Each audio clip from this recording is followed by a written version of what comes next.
Bada bing, bada boo. It's almost like a game that the lab techs at animal research centers have to play. It's like a sad, sick game of death, that is. If there's a green tag, the animal must die. A lab tech at one of the research centers is walking down the row of shelves, scanning the lined up cages of mice that are used for research experiments. And if they see a neon green tag, they must pull the cage from the shelf, place it on one of those sterile, cold steel carts, start rolling it down the silent hallway into a separate room. The death room. I mean, that's not what it's called, but sometimes it feels like the death room. The whole research lab has a certain smell to it the minute that you walk in. But this room specifically, it smells stronger. And maybe the mice can sense it, they can smell it, because once that cage enters that room and you open the door to grab the little mouse, it starts trying to run. It starts trying to hide. You have to grab the long, thin tail, place the mouse into a clear plastic tube, a chamber, and a few buttons. That's it. A few buttons is enough for the chamber to fill up with this anesthetic, and you kill the mice. Some lab techs say the first mouse is the hardest. Then it slowly gets easier, but it's never easy. Like watching the little mouse, the chest go up and down slower and slower until it finally stops and it takes its last breath, like that's never going to be easy. And then the smell. It smells like decomposition, even though the mouse just passed. It's mixed with something sickly, musky. It smells like an anesthetic. It just sticks to you. It's a scent that you're never going to forget. Some lab techs, they say, I absolutely hate it. The minute that I can get a job outside of this research lab, I'm getting a new job. They feel this strong emotional toll of having to say goodbye to so many mice and to see them pass away. Others, they try to reason with themselves. Look, whether you and I agree, they try to reason, at least the mouse helped the research of something. I mean, I've seen some of the patients that have been cured by a lot of the medicine that comes out of these research studies, so the mouse was doing something good. Others, they just try to completely disassociate. They try to see it as just another experiment in a lab that just needs to get done. That's it. It's a research paper, no emotions. At the Yale University Animal Research Center, a lab tech walks in excited for their new experiment. They even brought their own supplies from home. That's how excited they were. Fishing wire, a fishing hook, bubble gum. The lab tech walks past this row of just caged mice and goes straight for this steel door. Unlatches it, opens it up, and the smell of decomposition just hits them. The objective of the experiment is to fish out the green pen at the bottom of the cubby.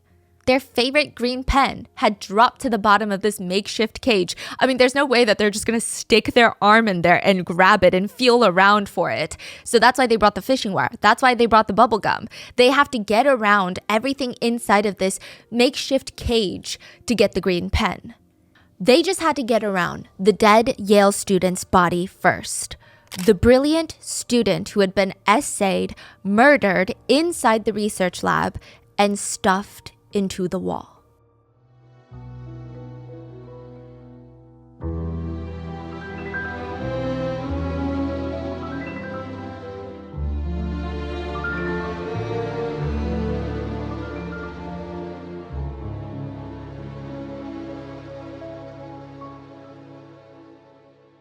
We would like to thank today's sponsors who have made it possible for Rotten Mango to support the I Have a Dream Foundation. The I Have a Dream Foundation works to empower children from under-resourced communities to succeed in their school, college life, and their careers. They provide academic, social, emotional, as well as fiscal support for students of all ages. This episode's partnerships have also made it possible to support Rotten Mango's growing team of dedicated researchers and translators. We would also like to thank our listeners for your continued support as we work on our mission to be worthy advocates of these causes. As always, full show notes are available at rottenmangopodcast.com. Now, before we get into today's case, a few brief disclaimers. There are brief mentions of SA as well as animal testing and euthanasia. In regards to animal testing, I am doing my best to educate myself on the topic when it relates specifically to the testing on animals for the development of medicine and treating diseases. I do think that it's a very complex discussion that requires a lot of time and nuance to be able to fully grasp. And I think that there's a lot of emotions and testimonies from both opposing sides that make it very difficult to really have a strong stance as of right now. So I think that this is beyond my scope of expertise. I will try my best to remain neutral. I would also like to mention any and all theories in today's video are popular netizen theories. They are not my own. Some statements and quotes have been condensed for time and clarity. And the last disclaimer, perhaps the most important, is we have changed the names or omitted full names of some of the people involved, as they've made it very clear that they do not want to be in the public eye. So with that being said, let's get started. 4,000. That's a lot of mice. If this were any other building, you would call it an infestation. On 10 Amistad Street in Connecticut, this is the norm. 4,000 mice is the norm. Like on a random street in Connecticut, there's this random red brick building. It looks beyond plain. It looks like the world's most boring building. It doesn't even look remotely special. But inside it houses 4,000 mice. It's 5 stories tall above ground and 120,000 square feet, but you would never really know that just by looking at it, walking past it, that there are millions, if not potentially hundreds of millions of dollars of life-changing, world-altering research being funded and carried out inside those walls. Confidential research being done inside for different powerful organizations around the world. That's all done inside that building. It houses 3 department programs: Yale Stem Cell Center, Interdepartmental Program in Vascular Biology and Therapeutics, Human and Translational Immunology Program. A cutting-edge research facility, that's what they call it. And it's so cutting-edge, in fact, that even the scent of the building is going to cut straight into your nostrils. It's going to go straight down into your throat like a burning sensation.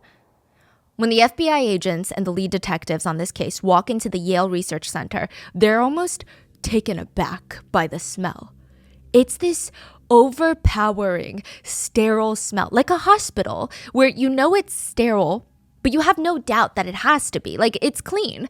But that sterile scent is almost masking everything you know that's in there that's not sterile. Feces, vomit, fluids, blood, bodily things. It's nauseating. Virus, disease. Yes. And if you get a whiff for a little bit longer, you get this musky, stinging scent. It's the unmistakable, sour, unpleasant scent of animal urine, that ammonia. That's because the YARC building, Yale Animal Research Center, it houses over 4,000 mice, hamsters, gerbils, cats, dogs, fish, and pigs. In most of the research rooms, there are just rows and rows of steel shelves, all filled with little cages filled with little mice that all have a number attached to them and something crazy going on in their bodies. And the FBI agents, they didn't know it until they walked in. But did you know mice smell like stale crackers? They kind of have a cardboard scent because the nesting material that the mice use, they like to shred soft materials to make cozy little beds. And a lot of times it's made out of old cereal boxes or toilet paper roll tubes. They love it. They love these little cardboard homes. So it kind of smells like all of that: decomposition, sterile ammonia, death, everything, but also old chips. One of the lead detectives said, "When I tell you, I walked in there and I was taken aback because thousands, I mean, it seems like thousands. I couldn't have told you. I didn't count them. The smell of thousands of mice in all these research rooms in the cages, they smell. So much so that when you leave that building, you smell like mice." But the FBI agents, they're not here for the mice. They're here for Annie Lay, second-year grad student at Yale. She's missing. And the last place she was seen? Here. In this lab. She came in September 8th at around 10 a.m. to check up on her mice, and now she's missing. She comes in at 10 a.m., makes her way to the basement, walks into G13, that's her lab room. She put on a yellow coat, took out her brown leather notebook that she never goes anywhere without, and allegedly she starts writing down her observations, taking meticulous notes on her research. Every little micro change about her mice, she's noting it down, almost like she does every single day, except then she just vanishes. She's gone. Literally, just gone. She's reported missing by a roommate who was worried that she didn't come home from the lab. You're like, okay, easy. I mean, the first step to finding her is get everyone out of the building. Put this place on lockdown. Turn the entire place upside down. Search every hole, cavity, orifice, like search everything. Not allowed. There are extremely valuable and important experiments, years and years of work that would be destroyed if researchers aren't allowed in and out every single day, if not every single hour. The experiments are worth hundreds of millions of dollars inside this facility. There's also scientific value that people with medical issues are depending on, trials, research. Like, there are strict guidelines on how they're handled. What do you mean not allowed? Not allowed to search the building? Or? They can search the building, but it needs to remain open. People need to be shuffling in and out nonstop. Oh, they can't control this, No. The access. They can try, they can stand guard, but that's a lot of people. That's a lot of square footage, 120,000 square feet. But even then, I mean, the whole thing just doesn't make any sense. How do you walk into a building as important as a Yale University's research center, and never walk out? There's no apparent signs of struggle, no witnesses seeing anything alarming, no motive for anyone to want to harm Annie Lay, no reason for her to walk out on her own. But the authorities, they still have to go down every possible potential situation. Okay, animal research lab, maybe animal rights activists. There have been incidents of groups breaking into research labs and freeing animals as well as destroying property. Previously, a group of activists broke into the University of Minnesota. They got into the research lab. They freed and took 27 pigeons, 48 mice, 5 salamanders. They also took with them computer files, hard drives, research notebooks. They destroyed a lot of the property. Another lab, Spence Laboratories, masked men broke in, freed 400 mice, dumped chemicals on data, on hard drives, on research. They released addresses to all the researchers' homes, private residences. Whoa. Maybe they would go as far to kidnap a researcher to prove a point. If all the theories have to be explored, then you can't rule anything out. But why would they want to take Annie Lay? Annie Lay works in the Bennett Lab. It's an 8-person lab run by Professor Anton Bennett, Associate Professor of Pharmacology at Yale University. They're studying enzymes and how they play a role in cancer, diabetes, and muscular dystrophy. To put it simply, she's studying how medicine can help cure degenerative diseases. I mean, it's a very simplified way of putting it, but clearly she's doing a lot of things. I mean, it's really challenging to get funding for research like that. She's funded by the National Science Foundation. And the National Science Foundation is not a random organization. It's an independent federal agency. They were basically behind helping fund projects like the internet, literally the internet, Google, nanotechnology, MRI technology, weather radars, DNA analysis. They funded the first photo of a black hole. I mean, it's a pretty big deal. I think they get like 43,000 research proposals coming in from all over the country with the smartest scientists and researchers all wanting to change the world. And they chose Annie Lay as one of the people to give millions of dollars to because they felt her research was that important. So clearly, this is not a regular Yale grad student that we're talking about. But it still doesn't seem to be a link for animal rights activists to target her. I mean, everything so far does not give any reason to why her. I mean, there's probably a ton of other researchers in this very building that are conducting research that could enrage animal rights activists so much more. In Annie's undergraduate years, she did research the genetics of speciation. Do you know what that is? So she studied the evolutionary process in which populations evolve to distinct species. Think of it like species 1 lives on an island. For whatever reason, the island snaps in half and they drift apart. And now there's 2 islands. There's species 1 living on the left side and species 1 living on the right side. They're the same species. Nothing in their genetic makeup changed from the splitting of the island. But now, the 2 populations, they start slowly changing, adapting, and the micro changes from their food, rainfall, sexual selection, eventually, after hundreds of years, if not more, maybe millions, the 2 sides of the island are merged again. But the 2 species are no longer able to breed with one another because they are no longer the same species. Wow. Because they've evolved so differently. They've diverged and become completely different species. Annie's research before Yale revolved around the study of that. She used a parasitic wasp as the model. But would she really be taken from a secure lab building because she worked on a study using parasitic wasps? Besides, animal rights activists, they usually leave behind a message. In this case, there is no evidence of foul play. There are no suspects, no message, nothing. And the theory really doesn't make any sense once you realize that this building is armed with 74 CCTV cameras that monitor every single doorway. Every single exit and entry is captured on camera. So I mean, there is nobody entering this building that is unauthorized. There's even footage of Annie from September 8th walking in through the doors at 10 a.m., and there is no footage of her ever walking out. One investigator said, "You do not get in or out without being captured on camera, and people do not simply vanish." So if she's caught on camera walking in the morning, there's no signs of her. They looked that building up and down, every hallway, every bathroom, every corner. She's not in the building and there's no footage of her walking out. Then where is she? Jennifer is a lab tech at Yale's Animal Research Center, and I would like to say that she does bring a little bit of drama to work.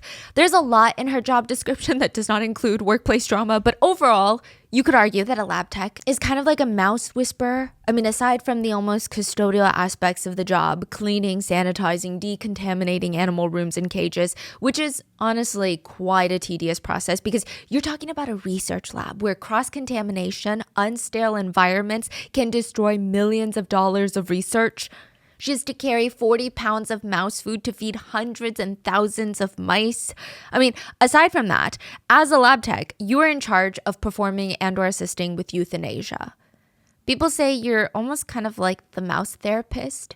As a lab tech, you're the one in charge of monitoring the mice for illnesses and stress levels, and then you have to report that to the researcher, and then, God forbid, any sort of breakout happens in the lab between the mice. It's basically a catastrophic disaster waiting to happen. It is a job that takes a huge physical, mental, emotional toll, but Jennifer's holding up pretty well. On the weekends, when she gets off work, she goes to see her fiance, Raymond, a fellow lab tech at Yale, and she watches him play softball with his little team called the Wild Hogs. She's in the bleachers, screaming, cheering him on, cursing out the ref, and then turning, throwing up her left hand and showing off her engagement ring. If you saw her at one of these games, you would never think that this is the same Jennifer that's out here posting rants about work on social media. Is she also part of like Yale lab? She works at the Yale Animal Research Center. Oh, they work at the same exact lab. Same exact lab. Okay. Now, there is a key difference between the researchers and the lab techs. I think both are incredibly crucial members of the building. The researchers are typically graduate students, whereas the lab techs are, I don't even think that there is an undergrad degree. I don't think you need a bachelor's degree or anything. Right. Yeah, that's so their job, yeah. One is you study for Yale. The other is you work for Yale. Right. Now, she would rant about Yale all the time. Spring is in the air, and this time of year, it seems that the rumors are popping up more than the flowers. Or at least that's how it feels at Yale. I've noticed recently that my relationship seems to be the focus of a lot of these rumors. And you know what? I could be a and give it right back, because Lord knows people deserve it. But I choose to ignore the rumors, and I try to keep in mind that the people that are the source of these are a bit jealous. I mean, really, life is too short. My fiance has no interest in any of the other girls. We are not broken up, nor were we. My boyfriend Raymond, if you don't know him, he has no interest in any girls at the Yale Animal Research Center as anything more than friends. He's a bit naive. He doesn't always use the best judgment. Definitely, he's not the best judge of character, but he's a good guy. He has a big heart and he tries to see the best in people all the time, even when that person is psycho or that person cannot be trusted. Who is she talking to? She's talking on social media and nobody knows who she's talking about. Nobody knows who she's talking to.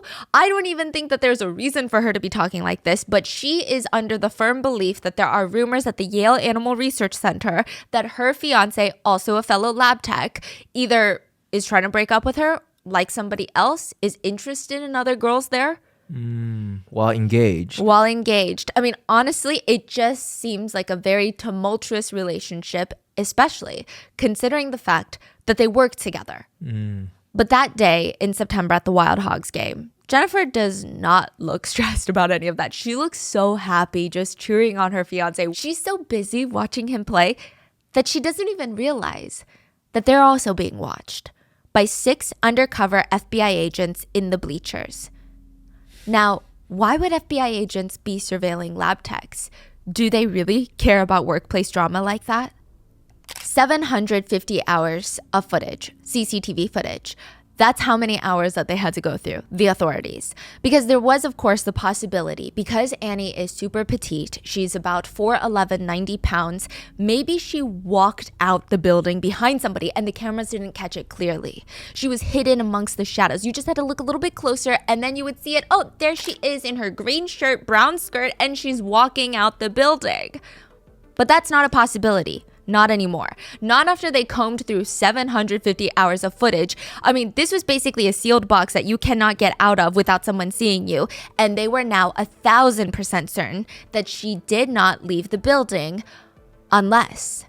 Have you heard of the story of Petra Pazitska? No. 24-year-old woman, same age as Annie, studying computer science, and she had just finished writing her university thesis on computer languages. So very, very intelligent woman. She vanishes.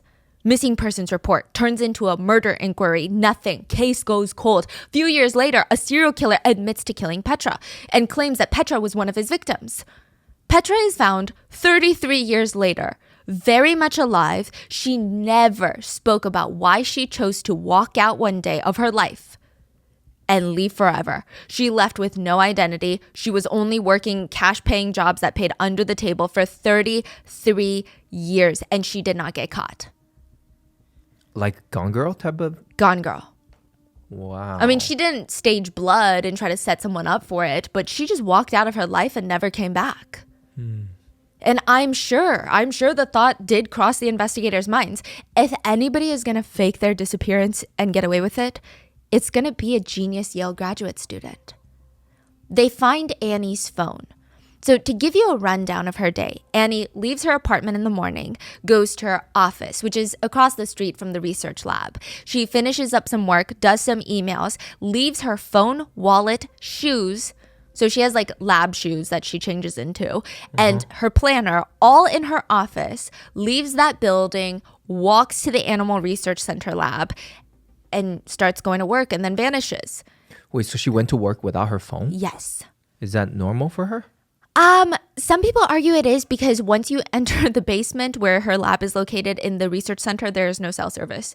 They almost say it's moot point bringing in your phone. Okay. It almost seems so obvious that she had every intention of coming back. There's no forced entry in her office. Nothing points to a struggle. She left her phone and wallet. Some people wonder, are you sure she left her phone because there's no service? You wouldn't want to use it on your 2-minute walk to the lab? If you really look deep into it, you could argue that it was so set up it seemed planted.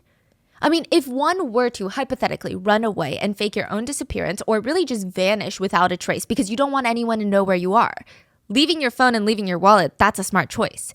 They're basically GPS trackers. Your phone is pinging from every single cell tower that it passes. Your wallet is basically filled with these plastic cards that trace your movements through purchases. There would be no point in bringing them on the run.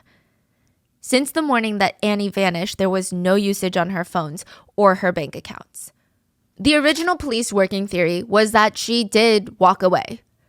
Now, whether they tried to paint it as running away, faking her disappearance, we don't know. It just seemed like they thought she was a runaway bride. Okay, let me explain. Her life is crazy.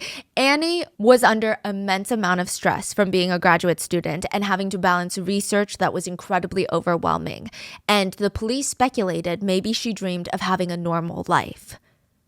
Which, sure, I mean, I guess in theory it makes sense, but she doesn't appear to be the type in any other way. First of all, it seems incredibly out of character for Annie to let people worry about her. Her friend said, Annie actually had this thing about women and ensuring women's safety across the campus. Yeah, I mean, she even wrote an article for the Yale Medical School's B magazine, which is like a student publication. She wrote about crime and safety in New Haven, Connecticut. She always recommended everybody walk back to their dorms at night with a buddy, and it just, I don't know, it wouldn't make sense. Additionally, she doesn't seem like the type to let the stress of work impact her life. I mean, to the point of running away and doing something that drastic, faking your own disappearance, that's a lot. Now, a slightly more obnoxious element to this theory is that Annie disappeared on Tuesday. Her wedding, she was set to get married to her fiance, was on Sunday. Oh, so this is the week of her wedding? Like 5 days before her wedding. She disappeared. Yes. And now the police are like, okay, she's a runaway bride. That is actually a very strong theory that the police had initially, and the press just ran with it, went on a full marathon with this theory, which I personally find to be a little bit offensive and ridiculous. I mean, some of Annie's friends were getting people showing up at their doors, reporters, and right when they would open their front door, reporters would be bombarding them. Did she run away? Was there trouble in paradise between the two? She didn't want to marry him, did she? Was she getting cold feet? She must have. It's a runaway bride. I wonder, like, how many people actually disappear before their wedding? Like, is it one of those, like, 1 in a million and people just keep reporting on it versus, oh, there's actually a big percentage people will run away right before their wedding? There have been some pretty high profile cases. One of them taking place in Georgia. She vanished like 5 days before her wedding. There was a whole nationwide search. She was set to get married, ends up in New Mexico, I believe. Yes. And it was a runaway bride. Yeah, Jennifer Wilbanks. The case of Jennifer Wilbanks. It was really messy. I mean, everyone went crazy. People were suspecting her fiance. Like, people were pointing their fingers at everyone and anyone. Turns out she said that she was just overwhelmed with the wedding. Did we talk about this in the case? Okay, okay, Yeah. right, okay. So in terms of Annie's case, though, the only thing that they had was Jennifer Wilbanks does seem to have a history of, I don't want to say mental health conditions, but perhaps she struggled with her mental health. In terms of Annie Lay, there was nothing to even point in that direction. The only thing that they could maybe say is the night before her disappearance, September 7th, Annie called her best friend, Jennifer, and asked her, "Do you think I'm too young to get married?" Annie said that, "I don't know, I'm just overwhelmed with balancing schoolwork, research, labs, and then the wedding planning. I mean, it's just a lot." Annie said that she was concerned that they were rushing into it and maybe because they're 24, they're too young, which sounds alarming. But Jennifer said, oh no, it's so clear that Annie was just stressed with everything going on in her life. She's not actually rethinking her marriage to Jonathan, her fiance. Jennifer was reassuring her, no, you're making the right choice. And deep down, I know you know it. It was a moment of stress. It wasn't cold feet. Annie had already started signing her future married name to things. She liked the way it looked. She was really excited. But nobody that knew Annie could get behind this theory that she was a runaway bride. Or that she even faked her disappearance, honestly. Professor Anton Bennett, her research advisor, said that Annie was happy with her life. She was happy with herself, happy with her dreams. I mean, that's why she was always smiling. So if the animal rights activist theory is dead, if this whole genius Yale student fakes her disappearance is moot point, I mean, it doesn't make sense. There are students, media, press, netizens, all trying to solve this big mystery of an Ivy League student gone missing in the lab. And so day one, all the theories, they start flying around. It's always the fiance. I mean, just statistically speaking, that is, if we look at the data, it's got to be her fiance, Jonathan, right? No, apparently he has an airtight alibi, passed a polygraph. It's not him. Then comes the more salacious theories. An affair. I mean, that makes the most sense. Why else would she disappear 5 days before the wedding? She decides she wants to run off with another man, but is too embarrassed, is in too deep into the wedding and her reputation as a Yale grad student. She ran away. No, I mean, she's not. Everyone that knows her would disagree. It's a dumb, honestly disrespectful theory with no evidence. Then there was the theory with the Yale professor. One of the professors at Yale randomly canceled his Tuesday class out of nowhere. It was very out of character for this professor who is very stickler about being on time and having his lectures at the same time. He just sent out a mass email, no more class. It was weird. Same time that she went missing. So maybe the university president had to shut down the rumors. There is no reason to believe any professor is a suspect in Annie's disappearance. That was an email sent out by the president of Yale University. So, I mean, the whole thing is mind-boggling for everyone, but especially for these Ivy League students, because Annie's disappearance defies logic. Even the vice president of Yale stated that Annie's vanishing is the most perplexing mystery. None of it makes sense. Not a single theory works. Until one night, FBI Special Agent James Lawton, who was assigned to this case, he went home to wash up, get a fresh change of clothes. He's finished eating dinner and he's sitting there just taking a breath for a second, just resting before he has to get back up and back out to the lab. He's sitting there and he's watching his little daughter doing these handsprings in the kitchen floor. And she keeps asking him, like, Daddy, can you watch me? And she's jumping around, basically parkour. At first, Special Agent Lawton is smiling. You know, he's enjoying his time with his family. Wait, can you lay down for a second? He instructs his daughter to lay on the floor. He doesn't tell her why. He doesn't tell the rest of the family why either. He just silently walks over, picks up his daughter, throws her over his shoulder, and walks out the kitchen. Oh my God. He knows where Annie Lay is. It was a smell that the investigators knew all too well, or at least some of them knew it. It's the type of smell that really sticks to your skin. You get home, you take 5 showers, it smells like the scent is embedded into your pores. Like you grabbed a perfume bottle of this horrid scent and you sprayed it up your nostril. Anything you try to smell smells like that, a hint of that. It is the smell of 3,000 tons of trash on fire, burning at 2,500 degrees Fahrenheit. Okay. It's a dump site. It's a trash incinerator site. To give you an idea, the temperature of a cremation ranges from 1,400 to 1,800 degrees. So if you accidentally get thrown into a trash incinerator, it's a giant oven that sets all the trash on fire. These giant cranes come in and they go to the landfills. They get the trash bags, dump it into this oven, and then they light it up on fire. The steams turn into electricity. It's a whole thing. The steam turns into electricity? Yeah, like the steam that's caused by the ashes burning can be converted into electricity to run the town. It's a lot. Wow. The ashes are then, I believe, recycled in some way, shape, or form. It's a trash incinerator site. And if you were to accidentally get pulled up by one of these giant cranes and thrown into this giant oven, you would, to put it simply, be cremated alive. You would be turned to ash. Like, that's how hot it is. And the scent is unforgettable. The police are searching through 3,000 tons of trash looking for Annie Lay. The FBI agent realized that night after dinner, his daughter is the same height and size as Annie. 4'11", 90 pounds. Someone could have dragged her out. She's that petite. But yes, they checked the footage. Nobody was forcibly dragging anybody out of the building. It would have been caught on camera. Then they thought someone could have carried her out. But there was nobody leaving the lab with any suspicious looking suitcase or box that was enough to fit someone of that size. So maybe, just maybe, the only thing that had been going out of this building at this time... Trash chute? The trash. The trash, 90-pound trash bags from a research lab, that is not the most alarming thing. And if that's the case, her body was going to get incinerated, so they need to keep searching. There are 5 different streams of trash that come out of the Yale Animal Research Lab. Regular waste, animal carcasses, bodies, recyclables, and biohazardous material.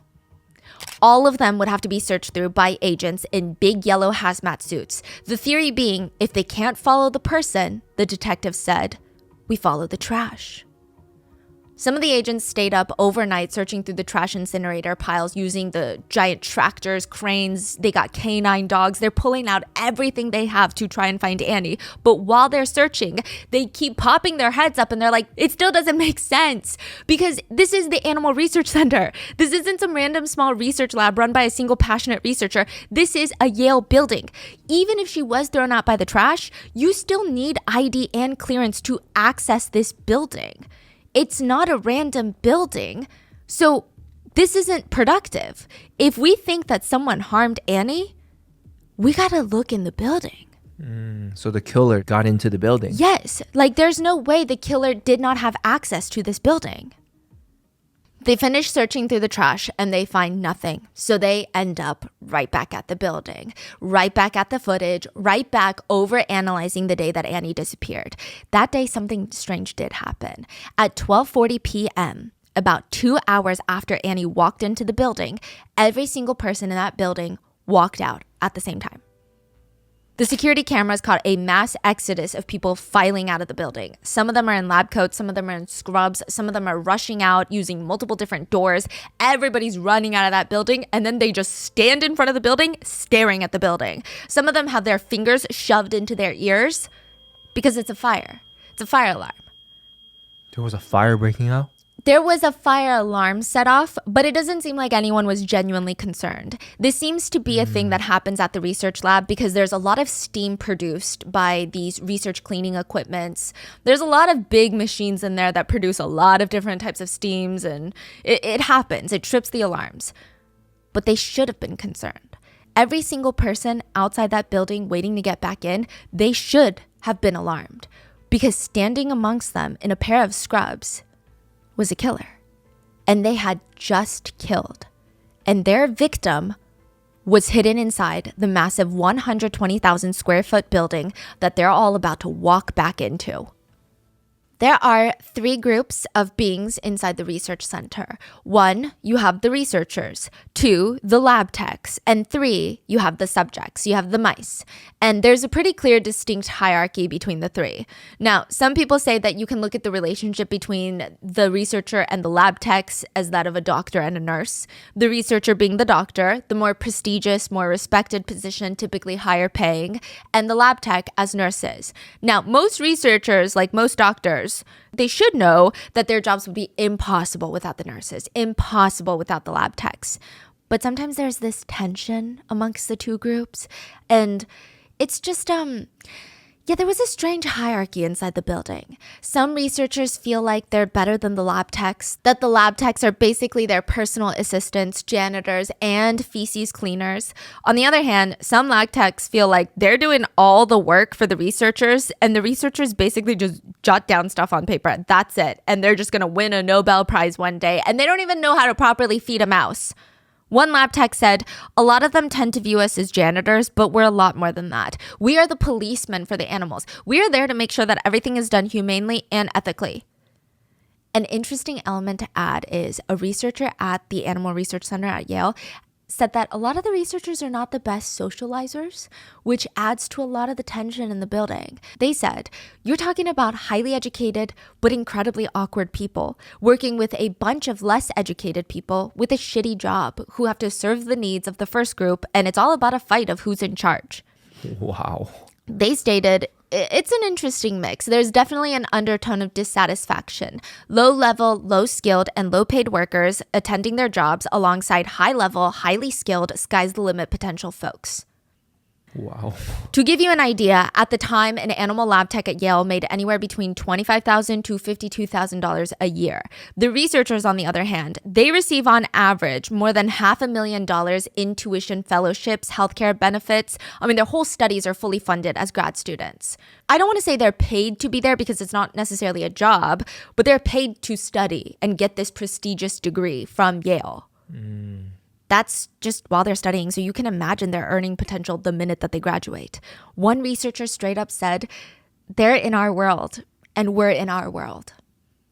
And so with that kind of tension, it was inevitable that there would be some rumors or some whispers amongst the two groups. There was whispers of a very crazy lab tech known as a control freak. I mean, I feel like you could argue that maybe they just cared about their jobs, but we don't know.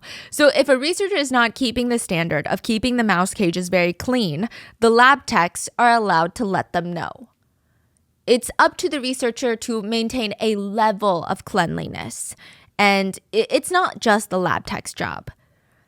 Some people said that this one lab tech would get into this very annoying, condescending, self-important, authoritative way of yelling at researchers to keep their mice clean.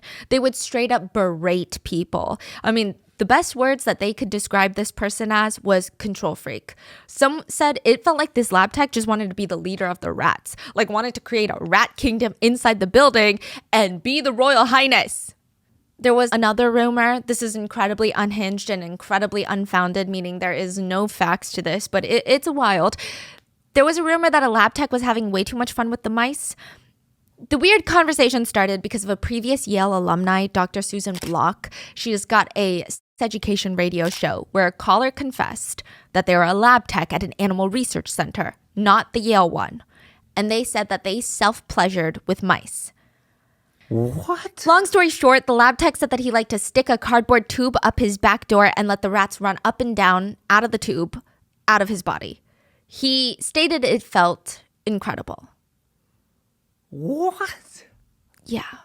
What is going on? This is... So because she is, I guess, a Yale alumni, a lot of Yale students had been listening to her show and they're like, well, maybe one of the lab techs at the Yale Research Center is also doing that because, I don't know, it sounds crazy. It's just one of those things going around. It's just a baseless rumor. But the weirdest thing that was going around recently after Annie disappeared was that one of the lab techs at Yale was acting very strange. One graduate student, a colleague of Annie's, met up with the investigators and she seemed really nervous. I mean, everyone on campus was on edge at this point and worried because, I mean, it could be something, it could be nothing, it could be that she's overreacting to all of this and then it's nothing and then she's wasting the investigators' time and then it's pointless and the investigators are like, slow down, just tell us what it is. I think I found blood. The investigators follow her into room G13, the room that Annie was last seen in the lab, and she points to one of those steel carts. And on top, there's a cardboard box of paper towels. It's called white balls. They examine the box, and on the side, there's tiny little specks of blood, and it looks like blood splatter. There was no reason for blood to be found in Annie's lab. I mean, perhaps in other rooms of the facility, but not G13. And the cop didn't find that? No. That's crazy. That's crazy. So they test the blood. Well, they have to send it off to be tested. And nobody's freaking out at this point. At least none of the authorities are, because it could be a researcher who hurt themselves by accident during an experiment. I mean, it could be a number of things. There's no way to say for certain that this is Annie's blood, but it's not looking good. Now, while the blood is being tested, a police officer is posted guard in room G13 because, like I said, they can't shut down the lab. They can't because there's millions of dollars worth of research that's being done. And the minute that a mouse is not tended to, research gone, millions of dollars wasted. So a police guard is posted guard in the room. And I mean, it's technically not a crime scene yet. They just want to keep it secure. So they're standing there. When the door opens, a lab tech walks in, sees the police guard standing near the box of paper towels, walks out. What? Then walks back in. And then walks over to the steel cart and starts making some small talk with the police officer. And this is so bizarre, but they start, while they're talking, nudging the box of paper towels to the side. Talking about nothing in particular with the officer, just nudging the box. The weather's been nice, nudging the box a little more. Did you try that new spot across the street, the taco shop? Nudging the box. What does that mean? Like pushing it away? Yes, like behind their where? back. To the other side of the cart, where the blood is positioned away from the officer. But the officer knows there's blood. Yes. Officer is here to monitor this blood. Yes. And so he's watching. This lab tech do this. This is crazy. This is insane. In front of my eyes. But they're not going to stop them. So they're like, okay. Yes. It was absolutely bizarre. By the time that the lab tech walks away from the box, the officer noted the box had been nudged all the way from the left corner of the steel cart to the right corner, and it was now turned at an angle where the blood was no longer facing the officer. They said, I mean, it was weird. That person was ghost white. Their answers weren't making any sense. They were stuttering, trying to stand in front of the chemistry tray with their arms crossed, trying to hide something clearly. The officer tells the lab tech to leave the room because, what are you doing, right? But the lab tech is like, yeah, I'll be back. Comes back with a bottle of cleaning solution and cleaning pads and starts cleaning the floor drain because all the lab rooms have like floor grates and drains. Cleaning the floor drain in room G13 in front of the police officer. And he's letting them do this? Because it's part of their job description. Technically, they have to clean all the floor drains. This is crazy. But the strangest part is, the officer was like, that drain did not look like it needed any cleaning. In fact, it looked recently cleaned. Oh my God. Do you think the police was making the connection at that point yet? Like, this could be the one? Not that strongly.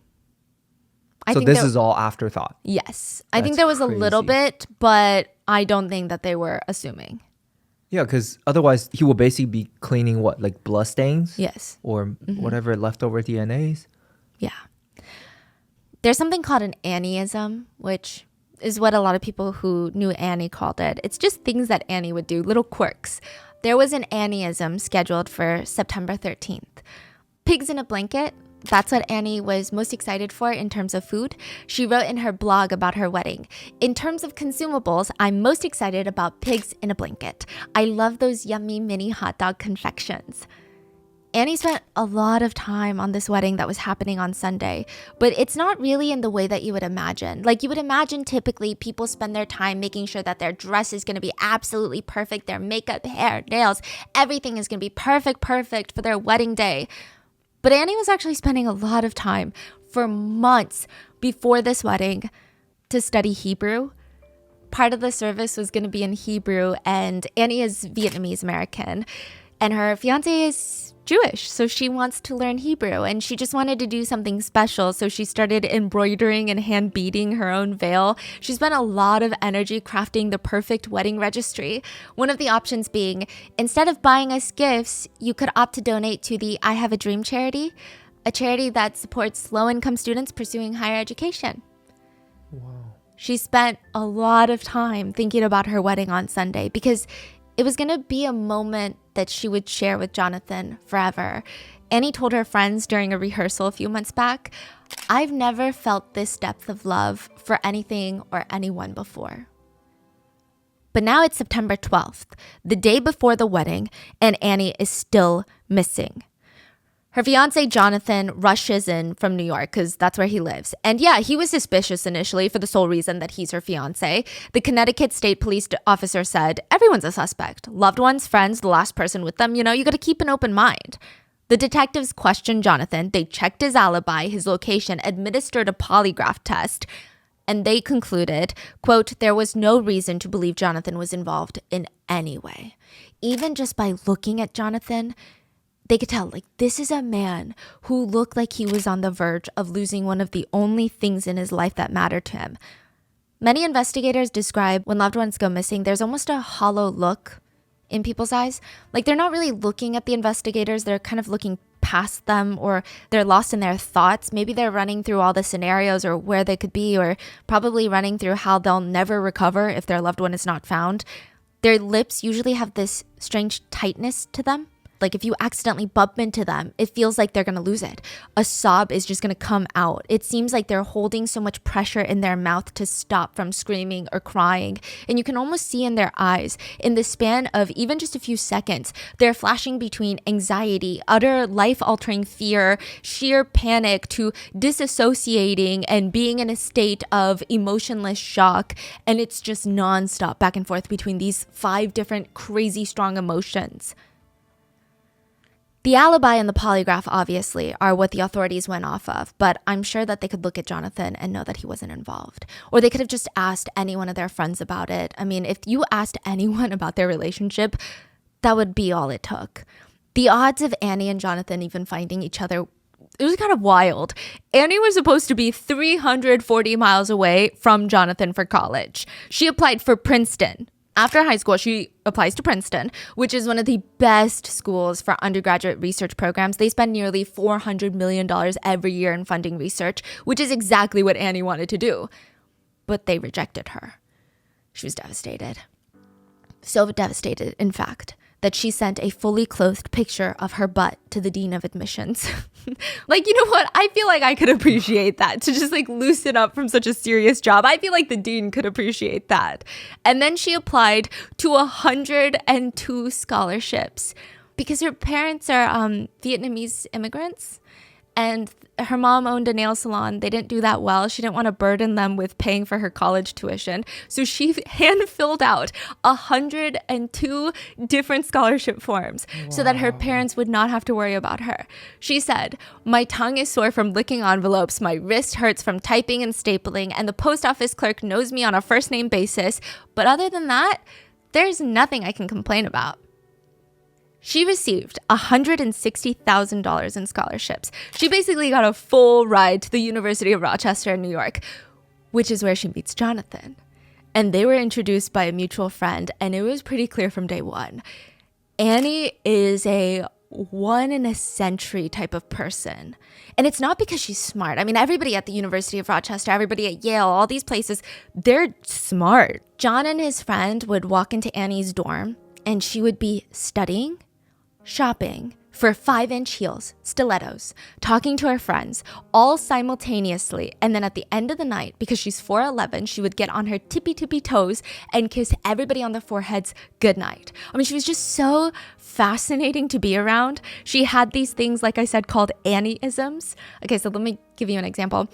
She would have a lab schedule that everyone knows is going to be very messy. Maybe they're dissecting an animal. So most people, they show up jeans or sweats. She would show up in flowy skirts. And her professor would even joke with her, you're crazy for that. And she would just shrug, "Today is Skirt Friday. I always wear skirts on Friday." She knows how to make a quick, witty joke, and her favorite food is Popeye's fried chicken. She is the type to take a bite of fried chicken, joke about her love life, and then immediately open up this brown leather notebook that she never went anywhere without, and then make a breakthrough in her research in a study of molecular basis of osteoarthritis and bone tissue engineering at a Popeye's. Wow. Annie's friend said about her, I don't know anyone else who could wear 5-inch heels while doing laborious mouth surgery, eat fried chicken, not gain an ounce, use smiley faces in her PowerPoint presentations, and not lose the respect of her audience. So yeah, it seemed kind of inevitable that Jonathan would fall in love with her. He would wait outside for all of her classes at the University of Rochester. He would carry her books around campus. And then after undergrad, Annie gets accepted into Yale for a doctorate in pharmacology. Jonathan gets accepted into Columbia for a doctorate in applied physics and mathematics. And after the excitement of both of them getting accepted into their dream schools, it's like, okay, what are we supposed to do now? Because that's almost a 2-hour drive away from each other, and they're going to be busy with, it's not even 2 hours and they have all this free time. They would have almost no time. Jonathan encouraged her. He's like, I never want to feel like your career comes second. We're going to make it work. So they both sat there and they promised each other that they were going to talk as often as they can. They're going to see each other as often as possible. They even agreed. And this is just now. Soon they're going to be together forever. That's the plan. That was the plan when Jonathan got down on his one knee and proposed in the park. It was like the perfect day. It was such a low-key proposal, but it was perfect. They had eaten chocolate for dinner. And they actually spoke on the phone every single night. Even if it was just to like put each other on the background while they're studying, they'd be on the phone. And their favorite though was to hop on Skype and watch baseball games together. And the friends would tell the authorities the day before the wedding, I just remember telling Annie, you really did good, you know? You did good, girl. You found someone. You found someone who really appreciates you. They're long distance, but they weren't really long distance. They were in constant communication until Tuesday, September 8th. Jonathan never got a call back from Annie. They had this whole date scheduled for 7 p.m., a Skype date where they would just video call each other, and she missed it. And now it's the day before the wedding. There's all these registry presents arriving at their house, and they don't know what to do. The day before Annie's wedding, the 12th, the detectives find something that would shift the entire focus of the case. They walked into G22. So this is a storage room just a few steps away from G13. So G13, G22. And the plan was just to conduct another sweep of the entire floor for anything that seems out of place because the whole blood on the cardboard box. And the detective said, here's what we're going to do. We're going to turn off all the lights in every single room. We're all going to get down real low on the ground and we're going to use our flashlights on the floor. We're going to look for anything. The officers all drop on the floor. They start looking under because every single room in this building does have all those steel shelving units. It's not even just up against the walls. They're like, it's like aisles of shelves. There's a ton of dust, random trash that's falling on the ground and like lazily got kicked under, out of sight, out of mind. Wait, hold on. They find something. They find a small red bead. A bead. Like the ones that you would find on a beaded necklace. And this was huge because this is Annie's necklace. She was seen wearing it that day when she walked into the lab, but she had never been in room G22 that day. So why would her necklace, first of all, be broken? And second of all, why would it be found under a shelf in G22? What's in there? G22. It's just a storage unit, so storage supplies. I don't think that there's any mice. There's no reason for her to be in there. I guess if you need extra printer paper, extra scissors, extra tools. But she already had everything she needed in G13. Now, the officers, they hear more commotion outside. Another detective came across even more incriminating evidence in the hallways. There was a laundry bag found outside with a blue pair of sweatpants with dark red stains on them. Dried blood. So How they just finding this? Yeah.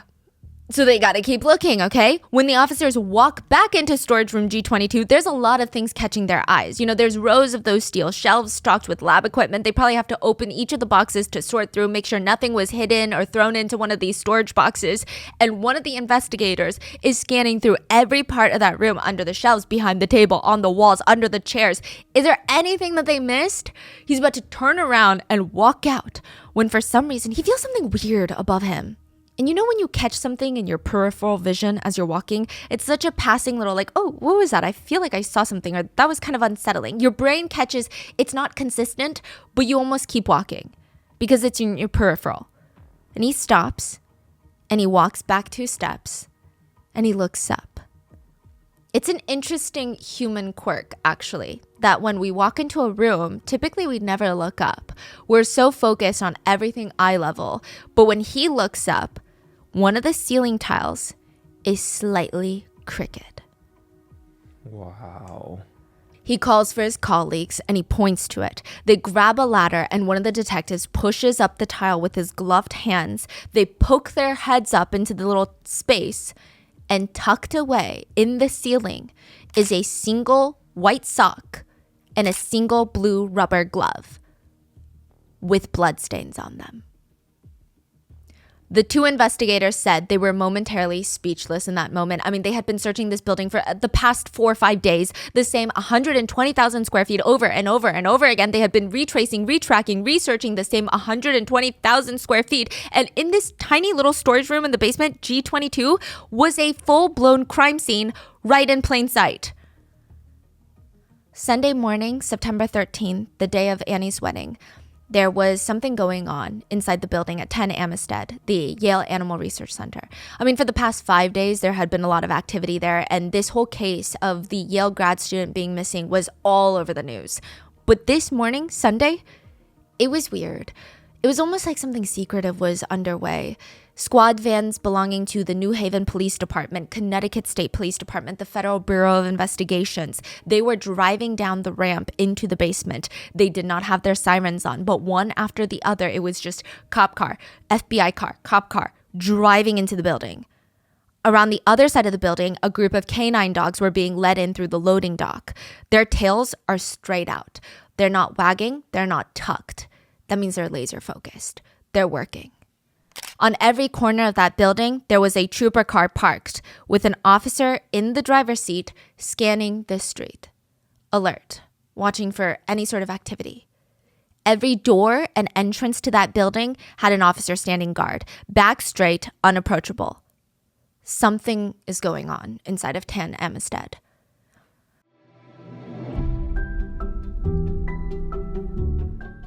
Today's episode is sponsored by Acorns. Acorns makes it easy to start automatically saving and investing for your future. Investing sounds really intimidating. If you're anything like me, you can get easily overwhelmed, especially when it comes to making financial decisions, especially something as high commitment as investing. So I kept putting it off because I just had so many doubts. Where do I start? What if I do it wrong? And thanks to Acorns, I realized that investing doesn't have to be that complicated or even that expensive. You don't need a lot of money or expertise to invest with Acorns. In fact, you can get started with just your spare change. Acorns recommends an expert-built portfolio that fits you and your money goals, then automatically invest your money for you. It makes investing feel much more simple and doable, so you can actually take your first step today. Head to acorns.com/rotten or download the Acorns app to start saving and investing for your future today. Client testimonial may not be representative of all clients. Tier 4 compensation provided. Compensation provides an incentive to positively promote Acorns. View important disclosures at acorns.com/rotten. Investing involves risk, including the loss of principal. Please consider your objectives, risk tolerance, and Acorns fees before investing. Acorns Advisors LLC, Acorns, is an SEC registered investment advisor. Brokerage services are provided to clients of Acorns by Acorns Securities LLC. Member FINRA SIPC. For more information, visit acorns.com.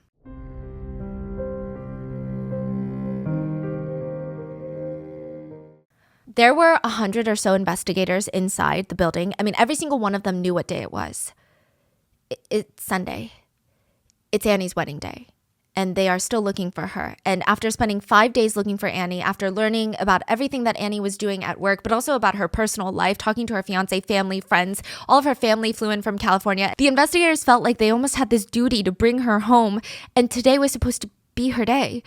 One of the officers said, I was knocking on the walls at one point. I was knocking on the walls, hoping that I would get a knock back, some kind of noise. I was hoping that we would find her. I was hoping that she would be somewhere tied up or she was incapacitated and we could have this happy ending.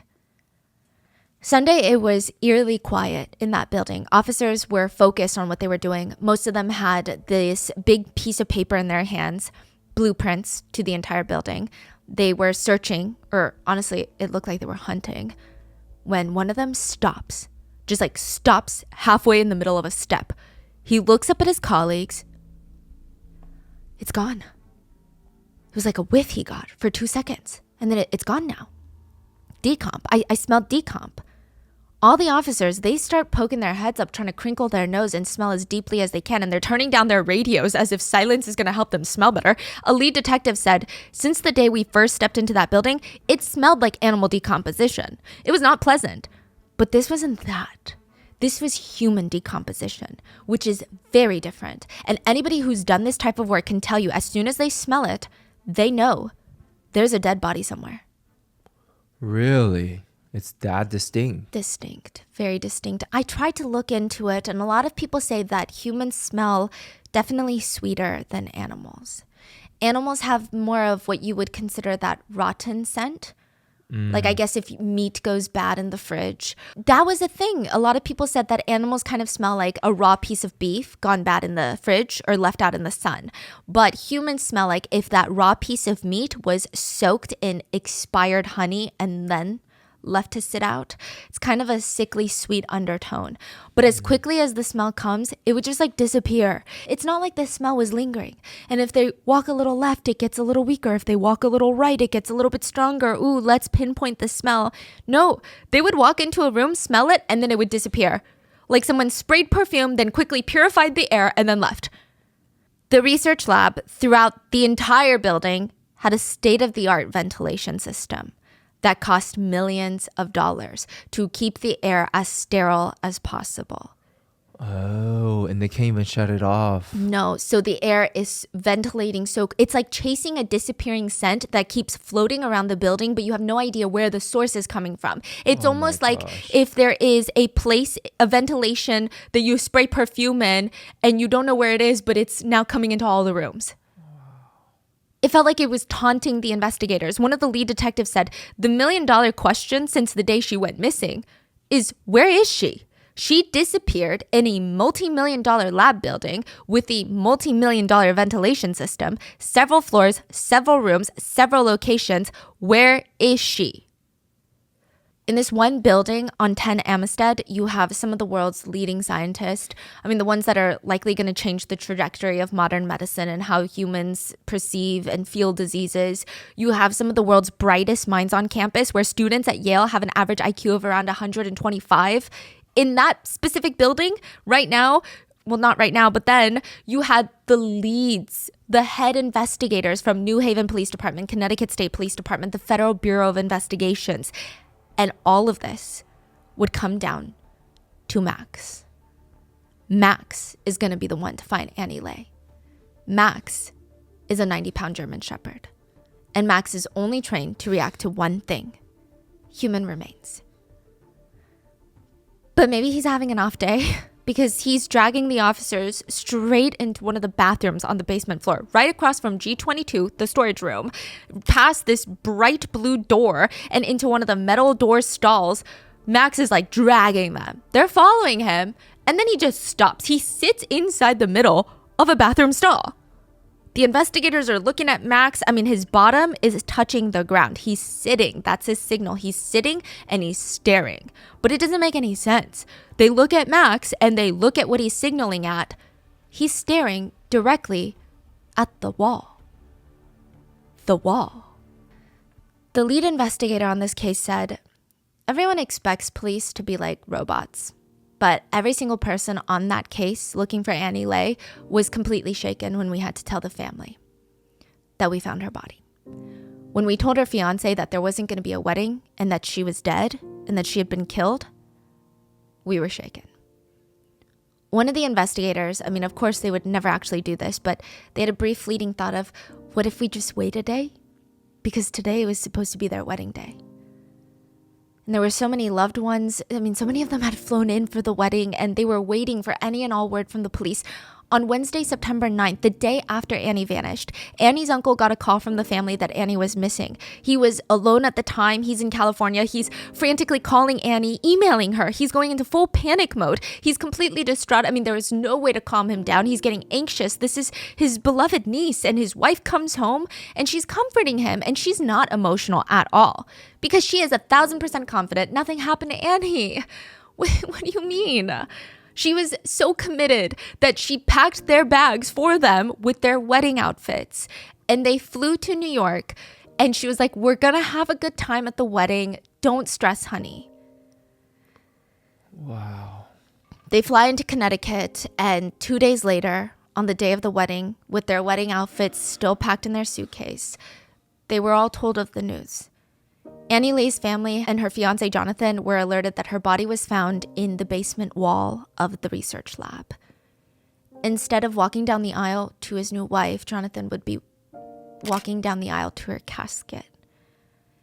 I will say that Jonathan is very quiet in this entire case. And even afterwards, I know that in maybe other cases, people would have been like, oh my gosh, why is he so quiet? But it's so clear he's so devastated. I mean, we don't know his exact reaction, the exact time that he was told Annie's body was found. But every time that he is seen out at the funerals mainly, he's basically the embodiment of grief. He looks like a ghost. I mean, just completely pale, like he's going to disintegrate into thin air, like he's going to evaporate. He can barely talk. He just alternates between crying and then staring at the ground, zoning out, maybe trying to disassociate. He honestly looks like a completely broken man. His little sister, Lauren, cried, "This isn't easy for us because it wasn't the plan." She said that she was so happy for Annie to be her sister, and they were already doing sister things. They were already going shopping and gossiping and doing these things together. And now she's just gone. And Lauren is saying that, yeah, I mean, there is so much grief for her, but also we have so many long days ahead. And I pray that my brother can recover from Annie's loss. Annie didn't deserve this. Again, we don't know exactly how Annie's family reacted to the news of her body being found either, but one of her little brothers has described the whole family as going into shock. Annie had a lot of younger cousins who were all there for the wedding, and a lot of them were at a very unfortunate age, so they were old enough where they could fully comprehend that she was dead and killed, but they were not old enough to know how to cope with such a high level of intense grief and shock. I mean, not that I think anyone ever learns how to be even as an adult, but it was such a tricky age. Like most of them are like 13, 16. So they all had flown in for Annie's wedding, and now they're all sitting there quiet and confused.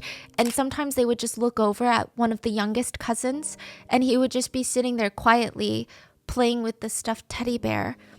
And he's too old to play with stuffed teddy bears, but this one was really special because Annie had given it to him for being her ring bearer. He was supposed to bring the rings up that day for the wedding. But there was going to be no wedding, and all he had left of Annie was this teddy bear. Jonathan would be seen wearing a wedding band on his left finger that it seemed he did not want to take off.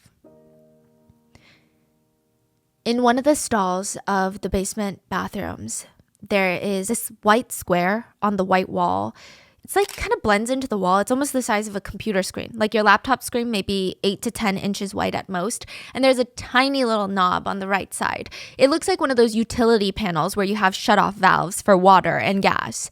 There's some insulation on the inside, but you're basically looking at the inside of a wall. Like it's not finished. There's no drywall inside. There's foam, there's insulation, there's dust, there's debris, and then there's like piping that you can see everywhere and shutoff valves. I see, yeah.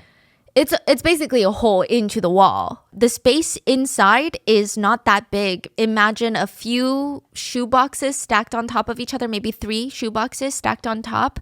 It's tiny. The officers carefully unlatch and open the door. And in between the water pipes, The yellow insulation foam was the body of a brilliant Yale graduate student. I tried to find a better word to describe what the officers found, but most of the investigators use this word because I don't think that there's really a better way to describe it. Annie Lay had been shoved, like stuffed into the tiny little space inside the wall. Her body was upside down. It appeared as if someone was maybe even trying to kick her body in, like using all brute force to force her body into this small space. There were pipes and cables inside the wall that her body was contorted around. I mean, it was very clear whoever did this obviously had no regard for her dignity and her body. They pushed her body into this small, tiny space with only one thing in mind: hiding her body. At 5 p.m. the day of Annie's wedding, the search was called to an end. This would have been around the time of her very first dance with her husband. But instead, Annie Lay was found in the wall. The state of her body is pretty grim. She was wearing one surgical glove, a match to the single glove found in the ceiling of storage room G22. She had only one white sock on, a match to the single white bloody sock found in the ceiling of storage room G22. Her beaded necklace was broken around her neck. Little beads were found inside of her clothing, which was a match to the tiny red bead found in G22. Her bra was pushed up above her chest. Her underwear was pulled down to her ankles, and male reproductive fluids were found in her panty liner. She had been essayed before her murdered. Underneath Annie's body, something of interest was found. Inside the wall, under Annie, was a green pen. A friend of Annie said, "Whoever did this took away a precious life, a life of an individual who had so much potential, who could have changed the course of history, who could have contributed to developing a drug that would have saved millions of lives, and they took away a treasure. They took away someone who could have really made a difference in so many people's lives." So now it is up to the investigators to find out who did it. And there was no way to even get Annie Lay out. The opening of the door was so small, there was no way to get her out without further causing more damage to her body. So they had to go to the other side of the wall and break down the whole wall. They wanted to be as careful as possible with Annie Lay's body to not only preserve the integrity of the evidence, but also to preserve the dignity of Annie Lay. When the autopsy was performed, it was concluded that Annie was killed by traumatic asphyxia via neck compression, aka suffocation. She had a broken jaw and collarbone, which was sustained prior to her passing. There was bruising inflicted on the back of her head. The autopsy was quite difficult to perform as Annie's body had been decomposing for 5 days now, and additionally, she was placed inside the wall upside down. So a lot of the fluids and natural gases that are formed and released during decomp, they had all rushed down towards her head and upper torso. They were able, however, to pull 3 DNA profiles, one that belonged to Annie and 2 male DNA profiles. The first step was to run both profiles through the CODIS database, and only one of them was a hit. I mean, it had to be someone that she knew, right? One student speculated, another student, someone who knew her schedule and knew where she was, someone that she wouldn't have been afraid of when she was in the lab. That's who did this. One of the 2 male DNA profiles come back as a match to a man named Chris Robinson. He was in the CODIS database for a drug felony charge 8 years ago, and on the database, his address is listed and it's near the research lab. But the problem is, can dead men kill? What? Chris Robinson was shot and murdered 2 years before Annie was found in the basement wall. What? This is a dead man. That means he's not dead. He was never a student at Yale. He never worked as a lab tech. He had no relations to Annie prior to his death. And he's dead. So how did his DNA get on Annie? They had to verify. The police went through a lot. They had to verify that he's actually dead. He's actually dead. Okay, a twin. What? Twins have identical DNA sequences, so it could be a twin. No, Chris Robinson is confirmed to have no twin. Other relatives? Ruled out. Lab contamination errors? Ruled out. Everything was ruled out to the point that this DNA almost felt planted. How does a dead man's DNA get into the walls of a secured Yale research lab on a deceased body? A case of secret history by Donna Tartt. I don't know. Ivy League students harming one of their own. Maybe this is pure Ivy League jealousy. Maybe she discovered something that she wasn't supposed to in research, because even in the world of Yale, Annie Lay was a force to be reckoned with. Because this feels like a setup. I mean, how does a dead man's DNA end up on her body? Do you know how to spell the word genius? Genius.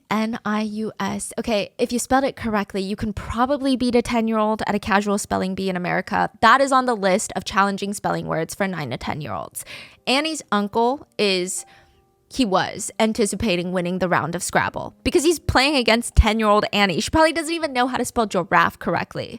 But halfway into the game, Annie's letter rack is empty. She used up all her tiles, which means she won.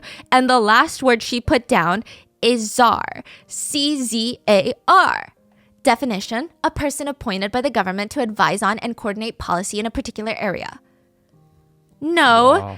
Czar is spelled with a T, not a C. T-S-A-R, not C-Z-A-R. No, T-S-A-R is an emperor of Russia before 1917. And just like that, a full adult uncle was beat by the great Annie Lay.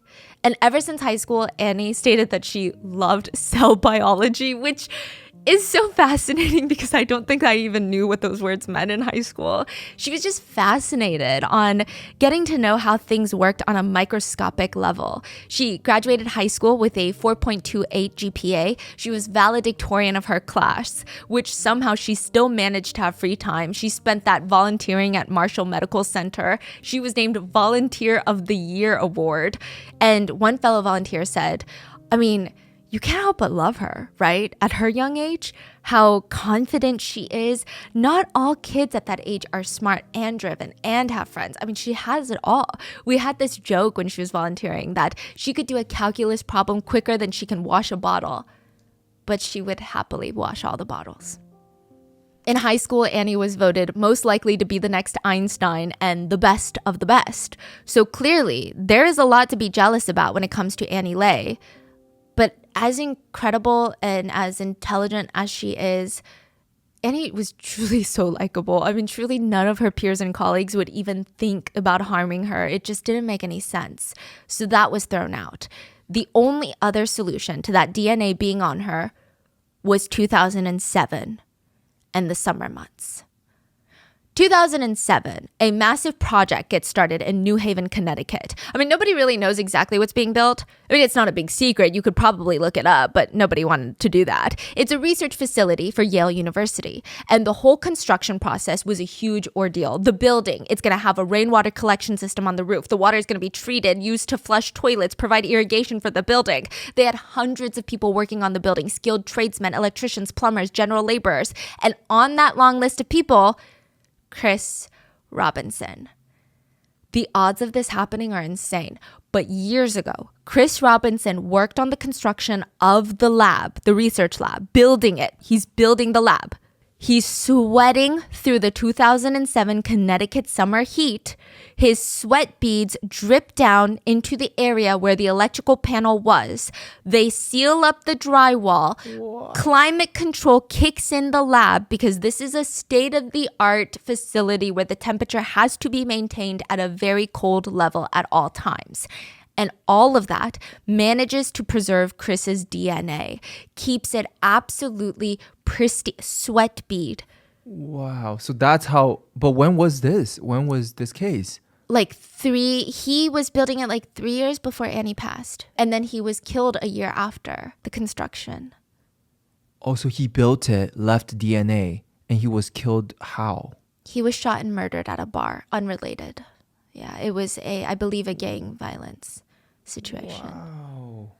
His DNA was pristine, and once Annie's body was placed into the wall, years later, his DNA was transferred to her skin and underwear. So now the authorities just have one DNA profile to go off of, and they have a pretty good idea of who they think it belongs to. The last person to see Annie alive. 2 days after Annie went missing, a lab tech actually walked up to an investigator and started making small talk with them. Are you guys looking for Annie? Oh, yeah, I knew Annie. I actually saw her yesterday. Yeah. She left the building during the fire drill. I don't know if she left, but I saw her grab her things, her notebook, a big bag of mouse food, and walked out with everyone. I mean, I don't know where she was going with that mouse food, though. The lab tech that told the police that, his name is Raymond Clark, the fiance of Jennifer, fellow Yale lab tech. Raymond has been working at Yale for the past 5 years. I mean, he's basically grandfathered in, if you will. Okay, that's a bit dramatic. But his sister is a Yale lab tech. His brother-in-law is a Yale lab tech. His fiance is a Yale lab tech. It does appear that Raymond got the position due in part to the fact that so much of his family works there. Looks-wise, everyone said Raymond looked so meek that he looked like he couldn't even hurt a mouse. Some said if you passed him in the hallways, he would prefer to look at the floor rather than look at you. He just seemed very passive, almost. So why would this passive guy lie about seeing Annie leaving during the fire alarm when it was absolutely certain that she was dead before the fire alarm even went off? Investigators also noticed scratches on Raymond's face, left bicep. He had fresh bruises under his eyes, on his chest, arm, ear. There was this huge red mark on his shoulder that looked like a burn rash. There was a bruise the size of an oyster shell on his upper left arm. And he said, it was from my cat. So why did he go to the police so many times? It seems like Anxious? he was panicking, yeah. He was also the one that awkwardly nudged the box of bloody paper towels away from the officer's line of sight. So the lead detective was suspicious about all of this, but mainly she said, Annie never left for the fire alarm. So by his own statements, we knew he was lying. It was now time to take a closer look at Raymond Clark. The investigators, they start combing through the basement hallway CCTV, elevator CCTV, any and all surveillance cameras to try and track his whereabouts in the building a little bit better.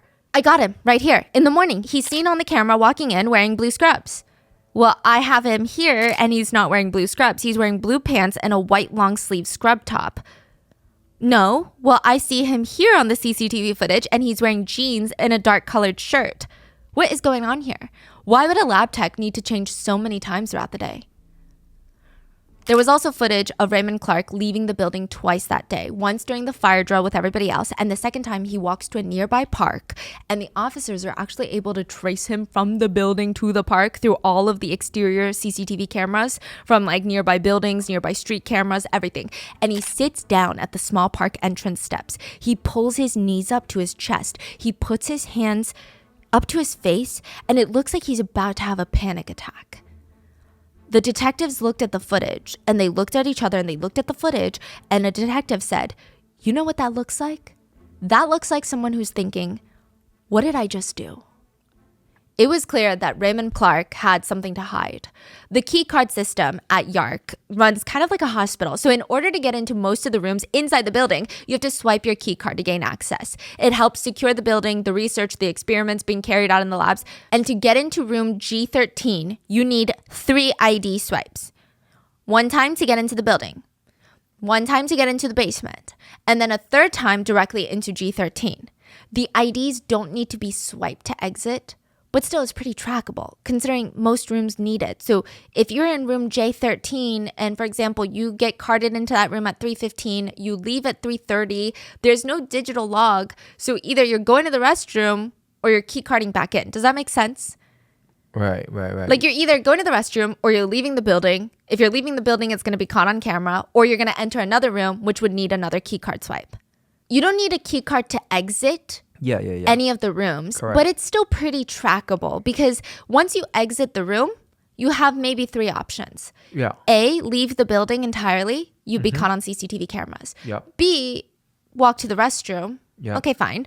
And then C, enter another room, but then that would be tracked again because you have to swipe your card. Correct. So it's like, yeah, I mean, it doesn't tell you what time you leave a room, but it's pretty trackable other than that. Yeah. So the police, they start pouring through this data, and there was only a total of 3 people who swiped into G13 the day Annie disappeared. Annie, a man named Lucas Frey, and Raymond Clark. Lucas is a third-party contractor who did not see Annie that day and has no relation to Annie, and he was quickly ruled out. So that just leaves Annie and Raymond. Now, the unsettling part is Annie's keycard activity stops out of nowhere completely at 10:09 a.m. She never swipes anywhere after G13 again. That's it.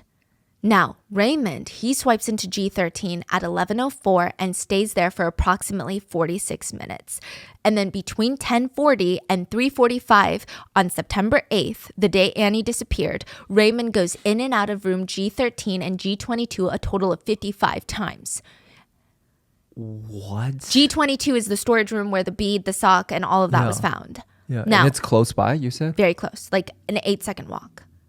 Wow. At least 10 times an hour for 5 hours. He's going in and out of these two rooms. To give you an idea, that is not normally how he works. From August 27th to September 8th, in the span of almost 2 weeks, 12 days to be exact, Raymond had used his card to enter G13 11 times. Total, in the span of 2 weeks. But the day of Annie's death, he's in and out of those two rooms 55 times. He's in and out of G13 more in 1 hour in one day, the day she disappears, than he was during the entire previous 2 weeks. And remember G22, where the necklace and all these things were found? Annie never swiped into that room. And additionally, nobody else but Raymond did that entire day. Which, fine, maybe you can try and come up with some weird, bizarre story about how his key card was stolen, but how do you explain away DNA? Raymond Clark's DNA and his bodily fluids were found on Annie's panty liner. But additionally, a stain matching his DNA was also found on the lab wall. A semen stain. It was also found on a blue pair of scrub pants found in the laundry bag that was a match to him, a yellow lab coat that he was seen wearing that was later discovered to have blood on it, which was Annie's blood, and Raymond's DNA was found on the green pen inside the basement wall underneath Annie's body. And the DNA evidence is super solid in this case, but sometimes forensic evidence does not translate well in a trial. Maybe more impactful to a jury would be this. Raymond had a thing for green pens. He wrote everything in green ink. That was like his trademark at work. And when you walk into the building, when you walk into the lab, you have to sign in. Even if the cameras see you, even if you swipe your ID card, you got to sign in with your initials and the time. That day, he checked into work, he wrote his initials, RC, in green ink. But when he signs out for the day, it's written in black ink. But how did the pen even end in there? Just by accident? I think so. It might have been in like maybe the pocket of his scrub. Thursday, September 17th, FBI agents surround a motel building. They storm up to room 214 and arrest Raymond Clark. There were, I guess, people who had seen the commotion and they were waiting to see what was going on, and they knew what Raymond was being arrested for. This was news everywhere nationwide. People burst into applause. At one point, someone recorded him being pushed into a cop car and said, "Hey, big man, enjoy jail." Natalie was Annie's roommate that initially reported her missing, and she said, "Raymond Clark is a monster. He killed my roommate. He left her in a wall. How am I supposed to feel? I feel sick. I don't care what happens to him at this point as long as he can no longer hurt anyone else." And at first, people thought that's what was going to happen. At first, Raymond Clark was facing 120 years in prison. But he later entered into a plea deal for just 44 years. That's it. How old is he? He will get out when he's 70. Jonathan remained pretty private throughout the entire case, which I think, again, everyone totally gets, but his family did put out a statement during the trial. They stated, "For a wedding that was not to be, our lives have been a whirlwind from the moment we first knew that Annie was missing. We share in the grief of the family of Annie Lay and are collectively doing our best to deal with our tragic loss. Annie will be in our hearts forever." Now, it is pretty evident that the murder was not premeditated. And I don't want to make it seem like a lesser crime because murder is murder. And I'm sure we can all agree. I don't think it matters if someone thought about doing it an hour in advance or 5 minutes in advance or 2 months in advance. There was no way, clearly, that Raymond Clark thought that he was going to get away with Annie's murder. So there is a theory for what happened the day of Annie's murder. And this is the crazy thing is, Raymond refuses to tell anyone the reason he killed Annie. Still, to this day? To this day. Refuses. I think it's sadistic. He probably can't come up with anything. Yeah. And so I say theory because, again, I mean, it's not a theory whether or not he killed her, but a theory in the sense of we don't know if these are the exact steps and the motives of why the events took place. But they did take place and he did commit them. So the theory goes, after Annie entered the lab, G13, Raymond followed her in. That morning, Annie had sent out a mass email to all the researchers and staff at the building, letting them know that if anyone was going to look for her, she was gone this weekend for her wedding, and she was going to be out of office for a few days after that for her honeymoon to Greece. People, including many of the police, theorized that Raymond had very strong emotions regarding that email. He likely wanted to confront Annie about getting married because he had a secret obsession with her that she likely had no clue about. He is currently engaged. Yes. And Annie is engaged. Yes. It doesn't seem like, I don't know if he loves his fiance, considering he and his fiance seem to have a very bizarre relationship. Her Facebook rants of like, no, we're still together. He doesn't like anybody else. That's weird. Yeah. Yeah. Sounds like there's way more going on. Yes, there were some people who were theorizing that Annie and Raymond were having an affair. Absolutely not true. Yeah, not true at all. They knew of each other professionally, and that's it. The only electronic evidence that they could find of interactions between the two were an email of Raymond telling Annie, clean the mouse cages better. That's it. Raymond telling Annie? Yeah. There was so he's the one that was telling researchers to clean he's stuff. the control freak. Wow. Now, there was not a rumor, but there were a lot of sources going around saying that Raymond had texted Annie that morning to come in and have a meeting about the mouse cages, but the lead detective on the case said that they could not find evidence of that text message anywhere. So really, it seemed like they really only had one email, not even from that day, except this email that she sent out to everybody. Now, it's stated that the theory is, Raymond realizes that she's getting married that weekend, confronts her in the lab, and she nicely but firmly rejects him. And with that rejection, he beats her, causing blood splatter that was found to have been cleaned up at the scene, essays her, attempts to murder her. He then likely takes a steel cart, transports her body to storage room G22, because it's a lesser trafficked room. So G13, she's got 8 other researchers that are working on the same project as her, as well as her research advisor, that are in and out at all days of the hour. Now, he moves her to G22, where he likely discovers that she's not dead and beats her a little more and asphyxiates her, because there was blood spatter found in that room as well later. Now, it's likely he potentially tried to hide her body in the ceiling, but that did not work. Now, this is where the theory kind of splits off. Some netizens believe that Raymond had pulled the fire alarm for a number of reasons. He's the one that caused the fire alarm. Some believe that he was hiding the body right after the fire alarm, so nobody could see him in the chaos of things. Some believe he did it to give Annie an out of the building. Maybe he thought the fire alarm would be an easy way to overwhelm the CCTV footage and people would just assume she left with the fire alarm. Yeah. Or some believe that he just needed to buy time to think about what to do with her body without the risk of someone walking into the room in on him. Investigators on the case stated that they initially thought all of these things as well, but after investigating, they believe that the fire alarm has nothing to do with Raymond. They stated it's crazy because there's no such thing as coincidences in an investigation, in a murder investigation. But this does seem to be a coincidence, is what the lead detective stated. They stated it was a lab's autoclave, which is essentially a large dishwasher to sterilize lab equipment. The steam had gotten weird. Someone let out the steam too quickly and it set off the fire alarm. But it also, in a way, very quickly identified that the time of Yes. her murder because she didn't walk out, right? Mm-hmm. So this happened right after the murder. Like 30 minutes after.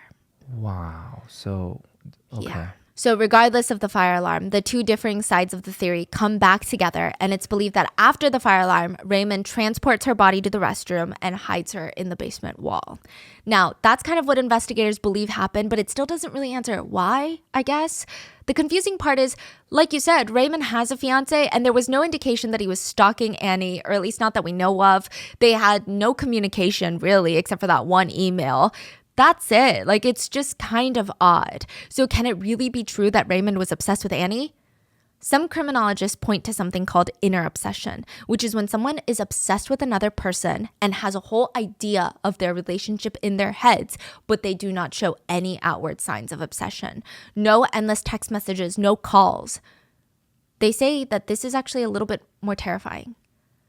Some netizens believe that Raymond had a controlling and overpowering inferiority complex. So in high school, a police report was filed by an ex-girlfriend of Raymond's that he allegedly R-worded her after she broke up with him. And I say allegedly because she dropped the charges, so in the eyes of the law, you get it. I'm not saying that we don't know if it happened. But she stated she was incredibly terrified of him after their breakup. Incredibly. She said that he was so controlling, he would physically get abusive, he was violent, he would tell her what she could and could not wear, who she could talk to, This is in high school. He would get angry with her. He would yell at her for breathing too loud. Like straight up try to hit her for breathing too loud, basically, was the vibe. That leads a lot of netizens to believe that he was also abusive and controlling with his fiancée, Jennifer. Neighbors reported Jennifer always acting very timid around Raymond. It seemed that she was never allowed to interact with any of the neighbors, and he always walked in front of her, never opened the doors for her. And one neighbor said, I don't know, she just had a blank eye stare. That's it. So combined with his overwhelming yearning to be controlling and powerful and mixed with his lower authority position, people speculate a rejection from Annie would have been too much for someone like Raymond. Yeah, Raymond does have a bit of a raging inferiority complex. Okay, so to put it nicely, or to put it bluntly, I guess, Raymond Clark peaked in high school. So in high school, he was this outstanding athlete, star athlete. His classmates said that this guy was competitive. I mean, he was quietly competitive. You would never know how much he liked to win until you got to know him. And then at that point, it was like he's got this obsession with winning that is almost terrifying. It was weird. And in high school, because he was the star athlete, he got a lot of respect. But later in life, as a lab tech, working at a research facility with some of the most prestigious students in the world, there does seem to be signs of an inferiority complex seeping out. Raymond does take his job at Yale very seriously. Honestly, maybe too seriously in terms of he would try to power trip for no reason at work. But you know when someone says something doesn't bother them? And you know it bothers them. Like they're like, I don't care if someone says my nose is flat. I mean, it is flat, but it's so funny. I talk about how it's flat all the time, but like you just kind of know it bothers them. It seems like that's how Raymond was with work. He would joke about how he doesn't care that all of his old high school friends call him a shit cleaner upper or some mouse keeper, because he makes good money. Good enough money to afford a red Mustang that those haters can't afford. So yeah, whatever. But again, it's the kind of reaction that makes you think he's bothered. You're bothered by people calling you a cage cleaner, which I agree is mean, but it's interesting. So netizens believe with his inferiority complex, with his controlling behavior, perhaps he felt very angry with Annie's rejection. There is a little bit more, okay, we could keep going into the layers of this. There's a very complicated layer to this theory, which is that all of this combined made Raymond feel begrudgingly inferior to all the researchers in a way that invoked violent hatred. Probably that's why he's so rude to them. But because Annie is an Asian woman, perhaps he felt like, well, at least she's still beneath me because her status as a researcher is high, but her status as a submissive Asian woman is at least lower than me. So this evens out. Now, the speculation here being that he believes Asian women to be submissive and inferior. So when she allegedly rejects his advances, he personally feels it as an even stronger attack on his identity. Is a speculation.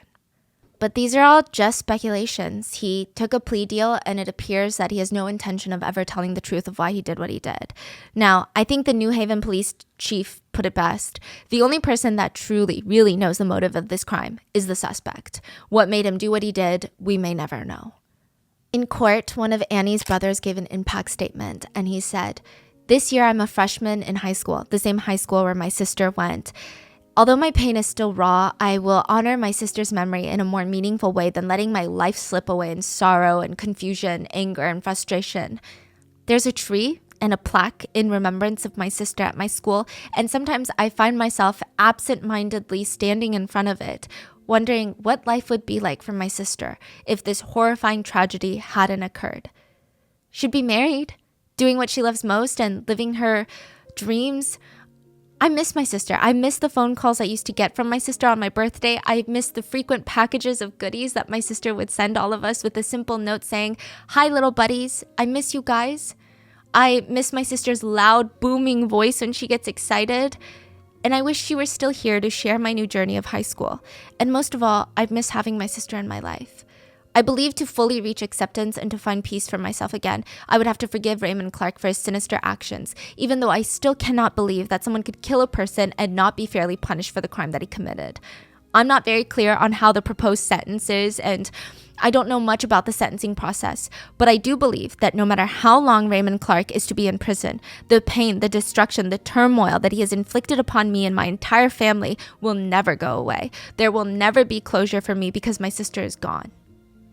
Annie's dad couldn't even read his own statement. He had spent so long preparing his own statement. He went over every single word, trying to see if it made as much sense in English, to see if it held the same amount of emotion and power as it did in Vietnamese, as it did in English, because that's his primary language. He spent so long, but when he got up on that stand, like nothing would come out. Raymond also had a few words for the court, in which he stated, "I take full responsibility for my actions. I alone am responsible for the death of Annie Lay." Which, like, who else would be? He continues, "I'm truly sorry I took Annie away from her friends, her family, and most of all, her fiancé. I've always tried to do the right thing and stay out of trouble, but I failed. I took a life, and I continue to lie about it." Yeah. While Annie's friends, family, and fiancé sat and waited. "I never really wanted to harm anyone or cause emotional pain to anyone. All I wanted was to be a good son, a good brother, and a good fiancé." This is the most empty thing I've ever. What do you mean stay out of trouble and I failed? Yeah. What are you talking about? This is not like you got in a fist fight. Yeah. What are you talking about staying out of trouble? Like, the way he talks about it is like, I made a mistake. I tried. I tried really hard, but it didn't work and I made a mistake. Everybody makes mistakes. That's... Raymond Clark II, Raymond's dad, went up to say a few words, which I will say, ultimately, I think it hurt his son, because in it he states, "First and foremost, I would like to extend my family's deepest sympathies to the Lay family. The grief and tears we shed are equal for your family as well as ours." Wow. The events of September 2009 devastated two families and shocked a nation. No parent can imagine or prepare for losing their daughter to violence or to having their son commit such a horrible crime. He's here looking for sympathy right now. Yeah. This guy here is. He's like, "I am a victim just like Annie Lay's parents. Wow, I cannot protect my son and am powerless to undo this nightmare, but I stand here today with unconditional love for my son. It is with deep sorrow that I stand here today, but I do want to tell my son that his family, his fiancée Jennifer, and his friends love him deeply and are proud that he is taking responsibility for his actions." Wait. The father is saying they love him and they're proud of him? For taking responsibility for murdering someone. What the fuck? And like, netizens have stated this is why Raymond ended up the way that he is, because he has parents like this.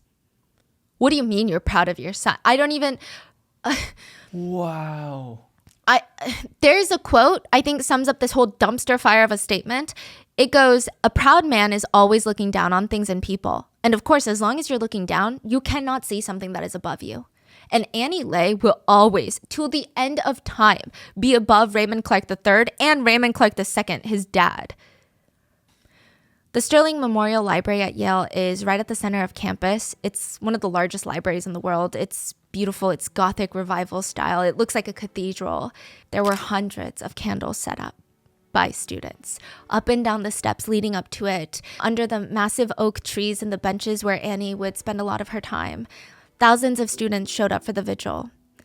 Annie's family had spent hours preparing speeches for Annie. They spent so much time thinking about all the right words and stories to share to show Annie how much she meant to them, and they were practicing all the jokes that they knew that she would fall over in her chair laughing at.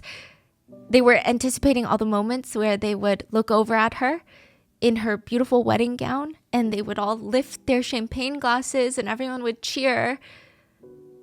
And they had to scrap all of those speeches and prepare statements for her funeral instead. I think that I speak on behalf of all of us gathered here when I say that I will never fully understand why this has happened. Annie was always the same little girl that has and will always be in our hearts and in our prayers. Jitu, I miss you, and I will always love you. Annie's family held 2 private memorial services, one in Huntington, New York, where she was supposed to get married. 300 people came. Then a second one in California, where over 600 people came. Annie had so many loved ones come to share incredible stories and memories. And one of them said, I hope Annie will find an afterlife in which designer bags are plentiful, there's a Popeyes on every corner, and there are no diseases for you to spend your life trying to cure. Annie's mom shared a poem in Vietnamese that she wrote for Annie. It was later translated to English, and it goes, "Farewell, my child. You are here lying in the cold coffin. You were born in my loving embrace, the most wonderful gift that God has sent me. I sang lullabies by your side this week, like I did when you were a baby, wishing you a peaceful sleep. You left life at too young of an age. All your dreams and hopes of your future gone with you to your resting place. Now that you are gone, I will sing a different sort of lullaby." At the funeral, the song Amazing Grace was sang in both English and Vietnamese. A fellowship was created in Annie's honor, the Annie Lay Memorial Fellowship Fund. It will be awarded each year by the Graduate School of Arts and Sciences at Yale University to provide assistance to doctoral candidates who have demonstrated commitment to bettering the world around them and showing an outstanding record and research that represents the life and career of Annie Lay. Annie's research advisor, Professor Bennett, said, "The fellowship in her name now enables us to identify and celebrate other talented and selfless students, some of the hidden gems amongst the student body." Annie Lay's family filed a lawsuit against Yale University 2 years after her death. They claimed the institution failed to protect Annie and was negligent in hiring Raymond. They believe Yale had not done nearly enough to ensure the safety of employees and students. It was kind of this lingering question, even amongst Yale students, of how the hell did Yale hire a killer? Like, was he even properly hired? Did he qualify at all, or was it because his family worked there? It's believed, sure, he might not have a real criminal record, but more likely than not, he was not hired through the standard hiring procedures. Because allegedly, Raymond told a colleague of his, I lied on my resume that I worked on a farm with animals before, but I never actually did." Now, I don't know if that's true because Yale states that they conduct criminal background checks as well as verifying all educational and employment credentials. So it was kind of up for debate. Later, the Yale president even responded. His supervisor reports that nothing in his history at work, at the employment at the university, gave an indication that his involvement in such a crime might be possible. The incident could have happened in any city, in any university, in any workplace. It says more about the dark side of the human soul than it does the extent of security measures. Yale had no information indicating that Raymond Clark was capable of committing this terrible crime. But others argued, of course his supervisors never said anything alarming, because allegedly his supervisor was his sister and his brother-in-law. There were other things that were thrown into conversation. So a month before Annie was murdered, there was an email list going around by a fraternity where they ranked 53 incoming freshman girls and ranked them based off of sober, 1 beer, 5 beer, 10 beer, blackout drunk, in terms of how much alcohol it would take for them to want to sleep with women of that appearance. In Yale? At Yale. Yeah, so that was a whole thing. The lawsuit also brings in the attention of there was not a lot of safety for women at Yale. And there was another incident that Yale had where a fraternity was chanting on campus, "No means yes, yes means anal." What? So yeah, I mean, I don't think it's a wild thing to state that most universities could be a lot safer for everybody, but also specifically for women. An anonymous internet user posted on a forum and they wrote, "I'm disturbed." The OP stated that they're a Yale graduate student that works at the research lab, the animal research lab, and they were shocked to see that after the trial, Raymond's extended family are still working as if nothing happened. Sister, brother-in-law, fiance, who's still his fiance. They stated one day they saw Jennifer, Raymond's fiance, quote, "walking through the workplace, laughing loudly without a care in the world. Around the similar time, I could see a person close to Annie sitting in a daze, looking like she might burst into tears. I mean, for the sake of Annie's friends and colleagues, I wish Yale would remove Ray's family members further away from the medical campus." And to add to the terrifying element of that, Raymond's fiance Jennifer, lab tech at Yale, supports him. Yeah. Wow, what do you mean? She still visits him in jail, and she posted on social media, "Who are you to judge the life I live? I know I'm not perfect and I don't live to be, but before you start pointing fingers, make sure your hands are clear. I have no time for your drama or BS. Take it somewhere else. That's not my problem that you have no life." Once again, who is she talking to? Just medicine? Herself. And Raymond's dad even said, "Jennifer supports Raymond. I think it shows how strong their relationship is. She stands behind him and is willing to offer him her assistance." Oh, this whole family is out of this world. Yeah, I mean, what are you saying right now? I feel like you need a brain scan. Now, some people did try to insinuate with this lawsuit that the Lay family was money hungry. But even earlier in this case, I mean, this case was everywhere on the news. It received a ton of coverage, but it was also a huge story for Asian American communities. Everyone was emotionally invested. They wanted to help in any way that they could. And a lot of that was through providing financial help. The family put out a statement that if you wish to donate to the family for things like funeral expenses, the cost of transporting Annie's body, please just donate the funds to I Have a Dream Foundation. Annie's favorite foundation. I don't think that they're not money hungry. It's crazy to even assume that. In the end, Yale University did settle with the family for $3 million, which truly is nothing compared to a human life, but also the impact Annie would have made on medicine, the development of pharmaceuticals that would have helped millions, potentially, of people. And as for Raymond Clark, he will be 68 if released. That'll be in 2053. And an interesting comparison to note, which people pointed out, Raymond is 5'9", 190 pounds. Annie was 4'11" and 90 pounds, but she was 1,000 times the person he will ever be. And even that is an understatement. One netizen commented, he's a perfectionist about how a mouse is treated, but has no problem murdering a human.